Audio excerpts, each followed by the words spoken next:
Show de bola. E já entrando na parte da educação, sabemos disso aí, né, do autismo, do TDAH e entre outras, depressão, ansiedade, que tem muito hoje adolescentes, crianças com esse tipo de doença. Já entrando na área da saúde, queria saber se você tem um projeto, se está voltado a essas crianças, a esses adolescentes que precisam, que têm depressão, ansiedade, que a doença, dizem que é a doença do século, né, e realmente é uma coisa absurda. Se você tem algum projeto na educação. Claro. Antes de tudo, eu queria falar que está no nosso plano de governo a abertura do CAPS-I, que é o CAPS infantil. Né? Hoje, Guarabira conta com o CAPS 1 e 2, e veio o verba para o CAPS infantil, e ele, por algum motivo, não foi colocado para frente. Então, assim, vamos colocar para frente o CAPS infantil, para poder desafogar um pouquinho, a gente poder abarcar também crianças que precisam de acompanhamento, precisam de terapia, precisam de medicamento. Então, assim, a gente consegue trazer essas crianças para esse atendimento no CAPS. Voltando às escolas. Hoje, temos 2 psicólogos apenas para toda a rede municipal escolar. Isso é um déficit gigante, né? Isso sem contar nas creches. Então, assim, a gente precisa aumentar essa rede de psicólogos para que a gente possa captar essas crianças. Porque, muitas vezes, a família não percebe.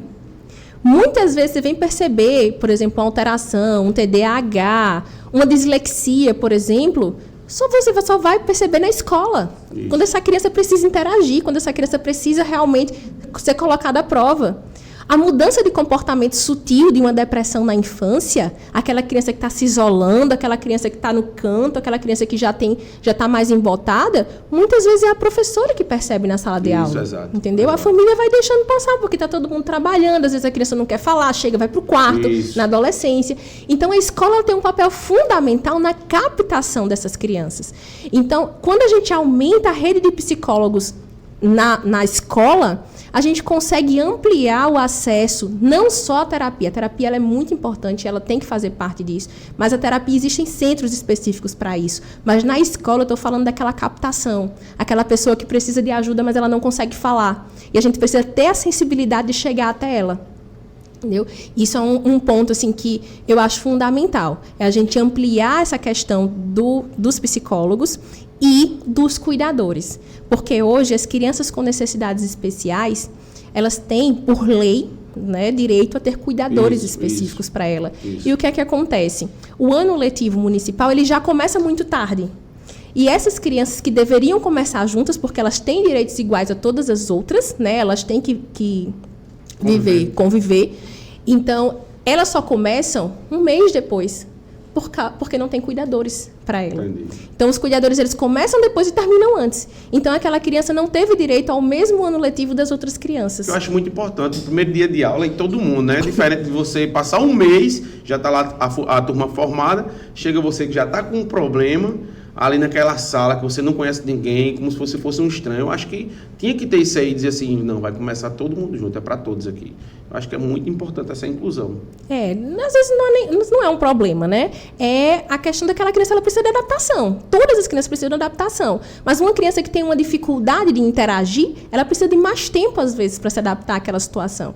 Então, isso é muito importante. Tem direito de começar junto com todo mundo e terminar junto com todo mundo. Flávio, os coleguinhas, para ajudar ele, entender ele, sabe? Eu sou professor, eu sei o que é isso. Uhum. E os coleguinhas até na sala me ajudam, de alguma forma, com um aluno que é especial, que tem um TDAH ali e tal. Até os coleguinhas dele ajudar. Claro. No momento difícil dele, ele tá chorando, ele tá depressivo. O colega vai lá, não, fica assim, não sei o que, professor, ele tá meio assim, tá dizendo? Isso é bacana também. E às vezes são necessidades sutis. Por exemplo, tem pacientes que têm dislexia. E o que aquela criança precisa? Aquela criança precisa de um leitor na hora de fazer a prova. Porque ela não está conseguindo entender o que ela está lendo. Então, quando você simplesmente designa alguém para ler a prova para aquela criança, a criança ela consegue melhorar a capacidade dela. E olha só que coisa simples. E a gente consegue tirar. Às vezes uma criança está tirando nota baixa, ficando ali triste, autoestima indo para baixo, mas porque ela não foi adaptada. Tem um paciente com TDAH que ele só tirava 2, 3, 2, 3, 2, 3. Gente, era horrível. E ele ficava muito triste. Isso. E a gente fez um estudo com ele, né, junto com a psicopedagogia, que é uma área que ajuda bastante. E aí a gente percebeu que era porque ele perdia muito foco na hora da prova. O que foi que a gente fez? Qual foi a estratégia que a gente usou? Ele foi fazer a prova numa sala separada. Só ele fazendo a prova, separado das outras crianças. Então, ela não tirava o foco. A criança passou a tirar 8, 9. sem medicamento, só com essa mudança. Olha que coisa simples. Então, assim, tem que ter uma visão diferenciada. Entender, né, Fábio? Entender, com certeza. Sobre enfermeiros de escolas públicas, o que é que você acha? É uma boa? Às vezes tem um aluno que está com uma dor de cabeça, já vem de casa com uma dor de cabeça para ser medicado na escola, e entre outras situações, o que é que você acha? Precisa ser pensado, né? Assim, o projeto inicial das escolas, ele não inclui a enfermagem, mas pode ter alguém que seja treinado para primeiros socorros, por exemplo. Eu acho que isso é importante. Inclusive, os professores, eles têm por obrigação de ser treinados para manobra de desengasgo, por exemplo, para primeiros socorros, porque isso é pode importante, acontecer. Então, assim, as pessoas da escola, os próprios funcionários, eles têm que ter esse treinamento, né, de resgate inicial, de um primeiro atendimento. Então, isso pode, sim, vai entrar junto na capacitação da própria equipe escolar, né? E ter, dentro dessa escola, uma referência.